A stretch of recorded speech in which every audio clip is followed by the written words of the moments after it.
Mason. Dan.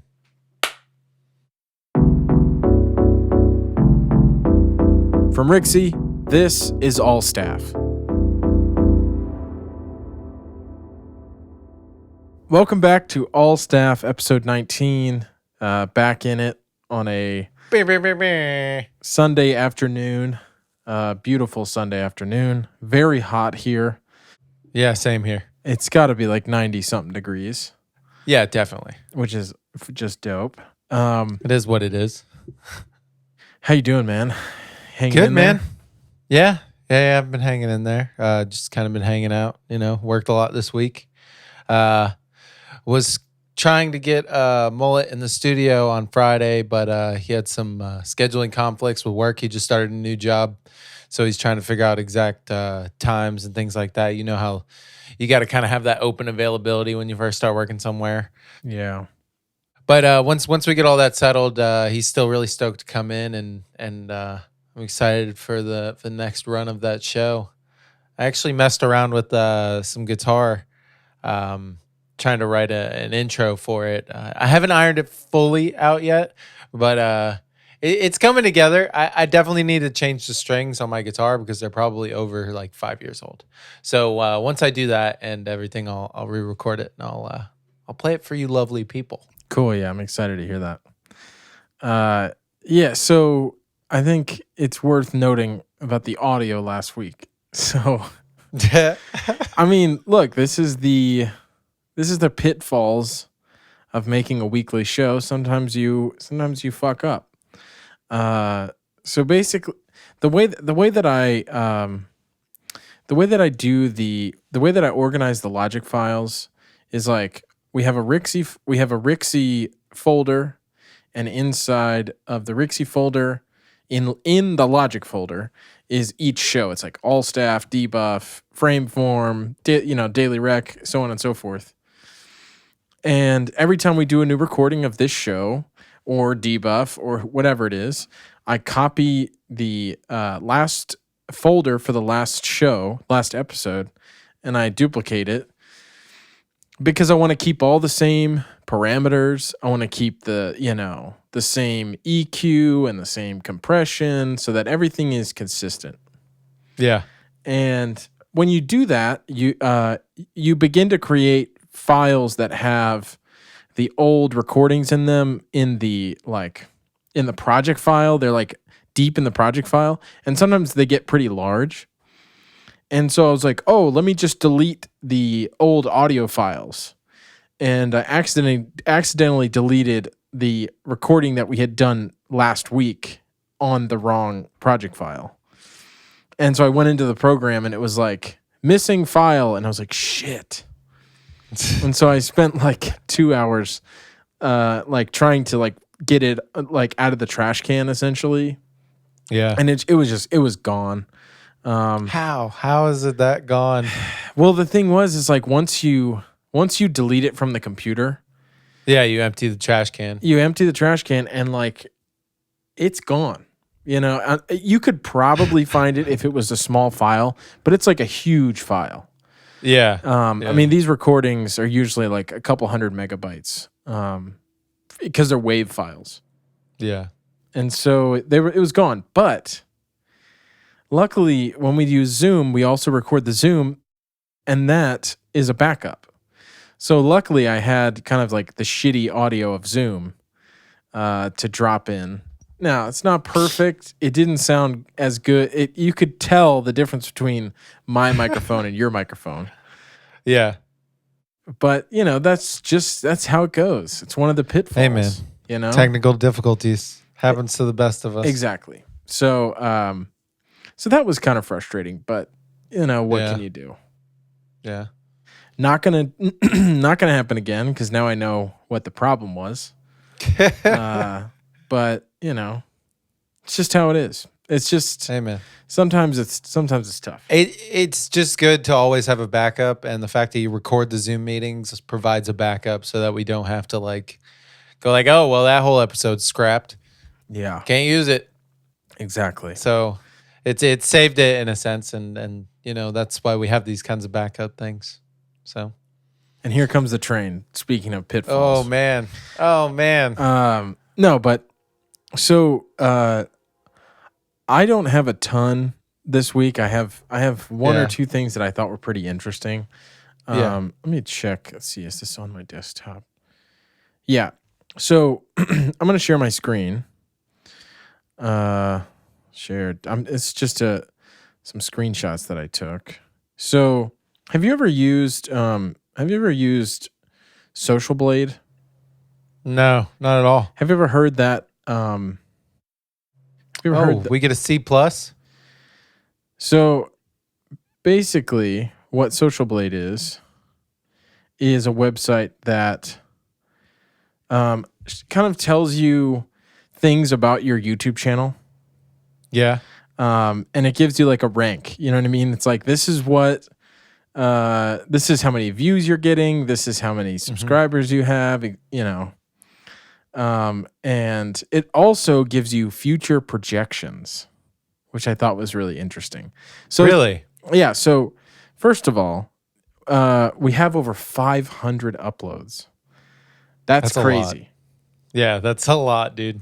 And it's an insane amount of uploads. I think like 200 of those are the Daily Rec. Yeah. Yeah. I have something on that. We have a little over 6,000 views on YouTube, which is, you know, it's not great, but it's a start. Yeah. You know? It looks like we created the channel on March 1st. For audio listeners, we're looking essentially at like a rundown of what socialblade.com thinks of our channel and knows about our statistics. The biggest thing on the page, it says total grade C plus. So at least we're passing. We're passing. That's, you know, it's almost a B, which is great. Yeah. I mean, we're close to a B. You know, A channels are usually like big time channels that have a ton of subscribers and are very active. Yeah.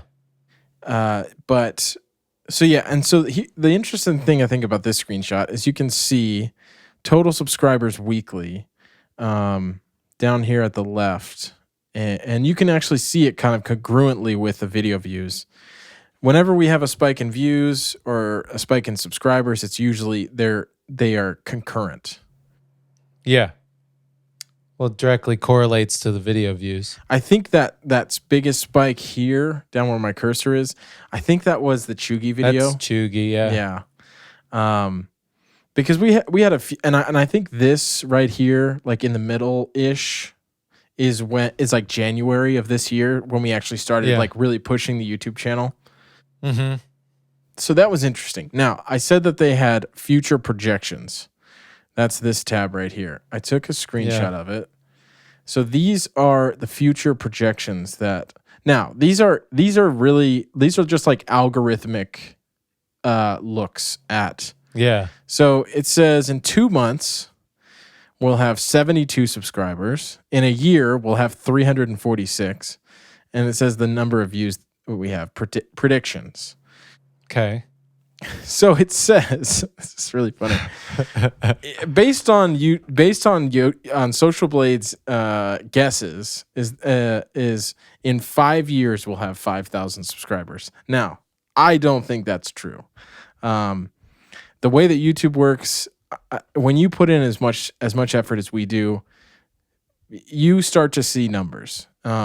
These are based on the numbers that they can, you know, they're essentially just putting it into their equation and saying they're growing at this rate and this is how many they'll have in 5 years. Yeah, if that rate continues. Yeah. Yeah. And I know that rate is totally not going to continue. It's at some point, something is going to hit and it's going to change. Yeah. Or it'll keep fluctuating as well. Yeah, exactly. I mean, I just think it's really funny because these numbers are these are like such small numbers, but I know this is not what it is. But it is a small goal. So to say in 5 years, if we can reach that goal, then we were accurate in the prediction. Yeah. But I think if we continue putting out the content that we do and the way it looks, that eventually it's going to start, you know, getting more click through. I agree. I think that these are extremely conservative numbers, right? Like, yeah, they're like if you do the bare minimum, this is where you'll be in 5 years. Yeah. But I mean, it could also be not necessarily congruent with our rate at which we upload. It could just be like, oh, if you leave these 500 videos up here, this is the growth rate that you'll have over that time frame. But that we don't know what like prerequisites they had to make those predictions. well, yeah. I mean, the thing is that if you really look at the amount that the amount of effort we put in the past 6 months, like that's really what is important. And I think, and if you look at the other screenshot, let me pull that one back up. Our YouTube channel was created technically March 1st, 2020. So they're saying in 2 years or in a year and a half, you've grown this much. They're taking that whole algorithm, you know what I mean? So they're not accounting for like the past like 6 months by itself. They're accounting for the fact that for a whole year we didn't do anything, or almost a whole year. Yeah. That's interesting though. Yeah. I do find it cool that they have this kind of service. Is it free? Yeah, it's completely free. That's awesome. And I mean, wow. They just break it down pretty in depth. And I like to see those numbers, go down and raise in some spots. Yeah, no. Estimated yearly earning of $4 to $72. If so, that's the thing. We're paying for the light bill with that one. Yeah, right. If we had monetization, that would be what it would be, and that's their guess. But still, I mean, that's money. And by the time we do reach monetization, I think that number may be higher.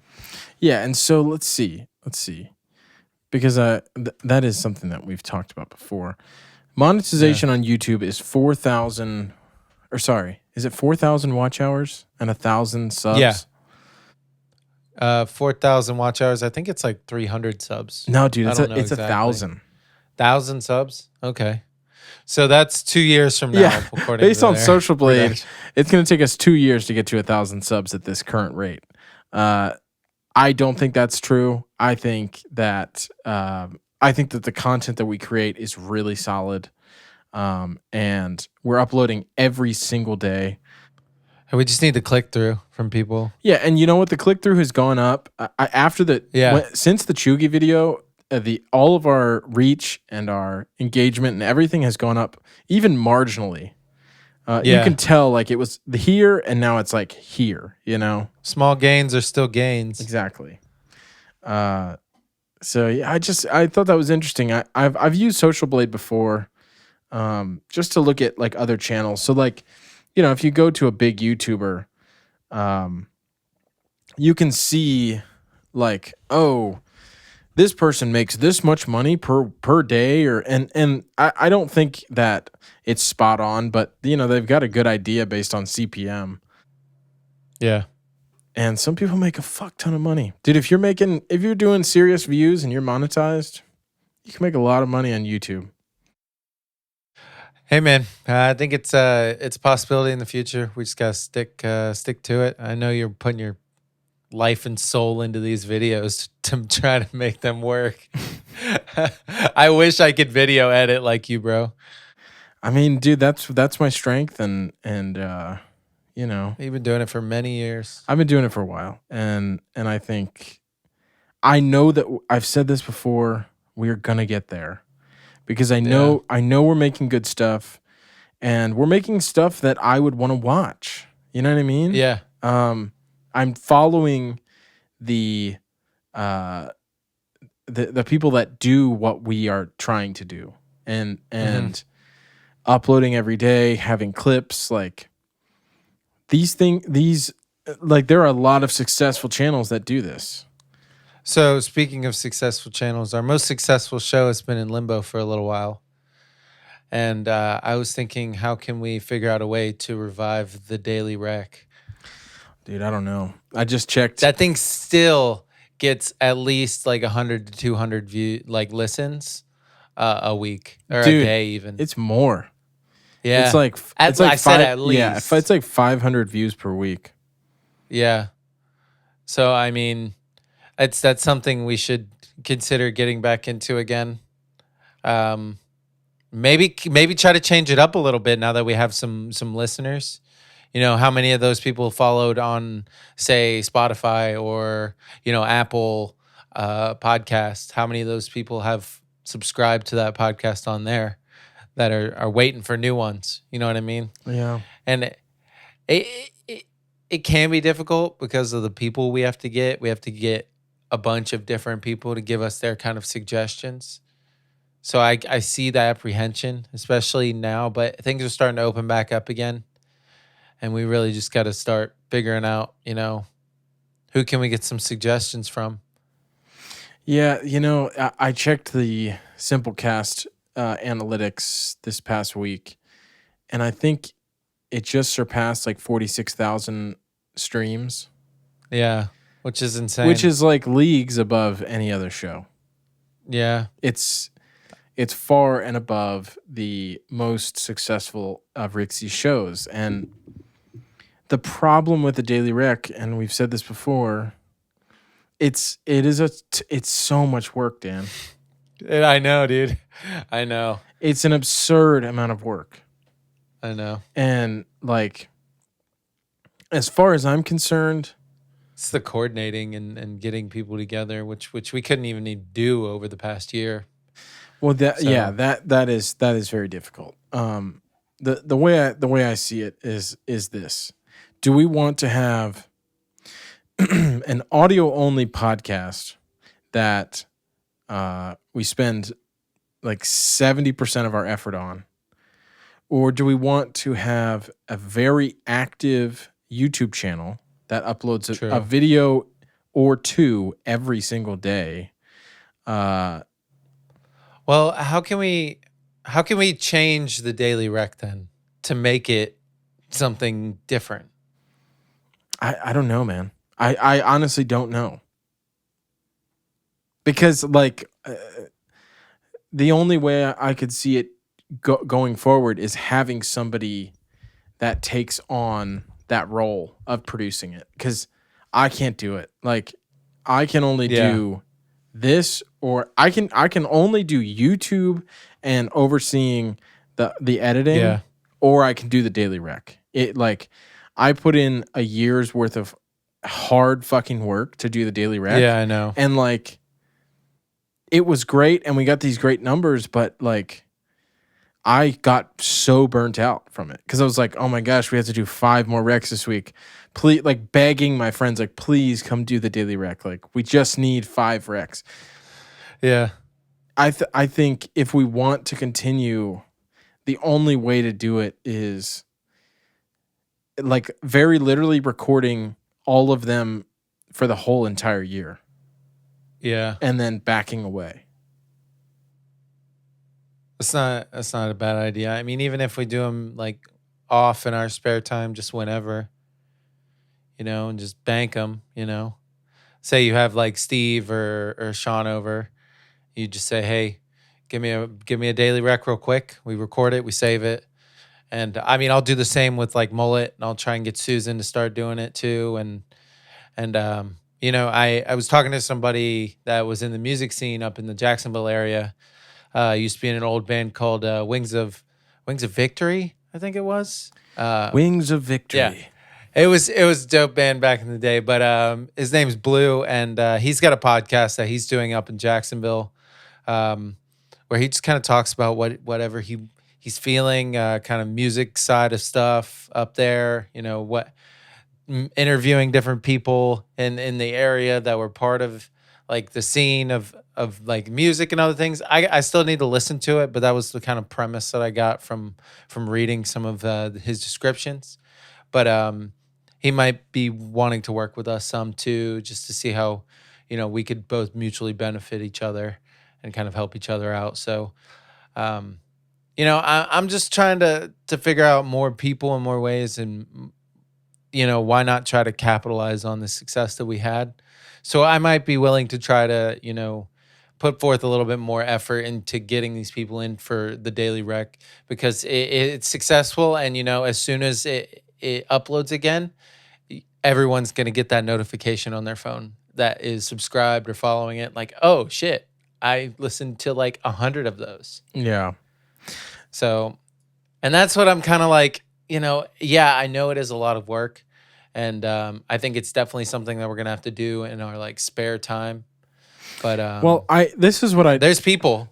Yeah, this is what I tried to do, right? So if we look at it from a purely logistical viewpoint, there's 52 weeks in a year.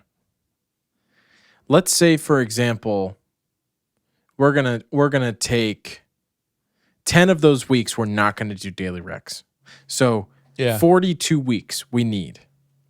When you have 42 weeks of daily recs, we do 5 daily recs a week. So 42 times 5. Can you do that really quickly? What's 42 times 5? 42 times 5. That's 210. 210? Let's see. Do I have my calculator? Am I bad at math? I don't think you're bad at math. 42 times 5 equals 210. Okay, I was right. So 210 recs. So times 5 minutes. that's 1,050 minutes of recording. If you and I both said we will do 5 weeks each, right? Yeah. That's 50 recs. Yeah. And then we still need to get 32 weeks of recs. Yeah. It's maybe we just let it sit. Maybe we just let it sit and see if it keeps to continue to raise numbers, and if it nets us anything, then we can hire somebody to help do it full time. My thought is like, I really thought that it would be a moneymaker, and I still think it could be. Yeah. But it needs somebody to take it on. And we can't pay anyone right now to do that. Yeah. Because it is a full-time job. Mm-hmm. And so, that's why I'm kind of not sure what to do with it, because like, yeah, it's either we do it and we spend all our time on a show that may or may not make money, or we spend all of our time on YouTube, which at some point will make us money. Does that make sense? Yeah, I agree with you 100% on that. I was just kind of trying to get the juices going on different shows, or trying to bring back things that worked or things like that. But I still think that we can stow them away in our spare time if we want to, and then if we ever feel like it, we can use them later. Yeah, you know what I mean. Yeah. So but I am interested to listen to my buddy Blue's podcast and see what we can do to help him, and see if we can kind of collaborate. What is it? Do you know like what the gist of the show is? I haven't really listened to an episode yet. I just learned about it earlier this week, and I just haven't had time to. But he apparently just talks to different people, just explains different like opinions that he has, and talks about music and a bunch of other stuff apparently. But just from basic descriptions that I've read about his shows. But I'm excited to listen to it. I'm probably gonna listen to it this week during work. Is it just like like basic discussion? Yeah. To my knowledge, there may be more to it. I just need to dive into it and figure it out. Do you know the name of it? I'll have to get back to you on that. I don't remember. Just text me. I'll put it on screen right here. Yeah. Sure thing. Whatever it is, it's right here. I think it's Blue does podcasts or something like that. Yeah. I can't quite remember. So sorry, Blue, if I got that wrong. But he's like, dude, fuck you, man. Yeah, I don't know. He makes awesome metal music too. I'll give you the band link to slap on here too, because it is amazing. It's I think a a duo project he's doing with somebody. Yeah. But it sounded awesome. Super dope. I'm trying to think what else. I've been kind of trying to develop relationships on Twitch with other streamers. Oh yeah.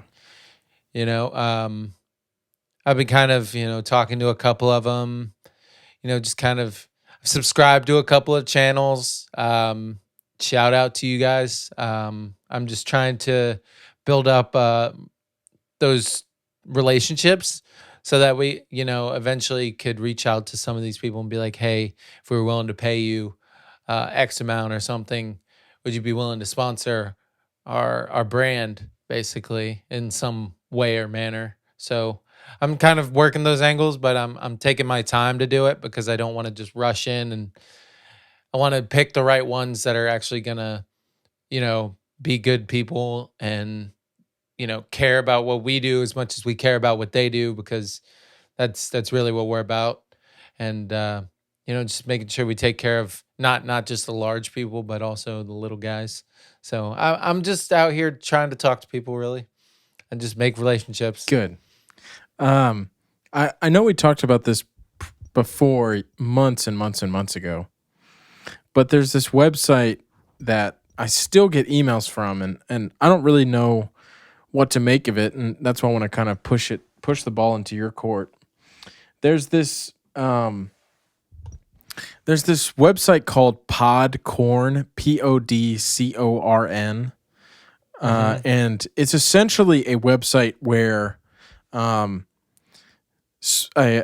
brands and businesses and sometimes people will post almost like a listing that says, we're looking to sponsor podcasts. Do you remember us talking about this? Yeah. I do remember us talking about that. And what you can do as a podcast or as a podcast label is you could submit proposals to these people in the form of, this is how much we would charge. This is the day that it would come out. Like this is our price essentially, and this is how we could do it. But isn't it contingent on listens or views? Well, so that's the thing. When you create your profile, you say like, how many views do you get per week, or how many listens do you get per week or per episode? And I think that is a big factor of how you're selected, and that's and you have to say like, this is how we would price it. And I tried a handful of times to submit proposals to no avail. And I kind of wrote it off. Is that something that you would want to like try and take on, or? Yeah, I mean, I can start looking back into it again, but I don't think our listens or our views would necessarily match up to any sort of substantial value. I know that's for the time that would be put into it. Yeah. You know what I mean? That's kind of what I said, or that's kind of how I felt. But the one I was going for was the Daily Rec. As I was saying, like we have all these open days where we're uploading every single day, and for it might not be a bad idea for a small fee. That's the ones I tried, and I didn't get any bites. And I'm just saying. I mean, just podcast. That was like a year ago. Yeah, I mean, tip of the day: if you have a podcast that does numbers, Podcorn, Podcorn, you can submit bids for sponsorships. Maybe try it out. Create your account. See what you can do. Tip of the week. There you go. That's almost becoming a segment at this point. It's tip of the week. Oh no. The internet cut out? It froze. My internet's not working. It's a wonderful life. Well, Dan's internet just dropped, and I'm going to close it out by myself. Thank you guys so much for watching. Not a super busy or just not a super crazy episode. And yeah, thanks for sticking around. And we will talk at you next week. See ya.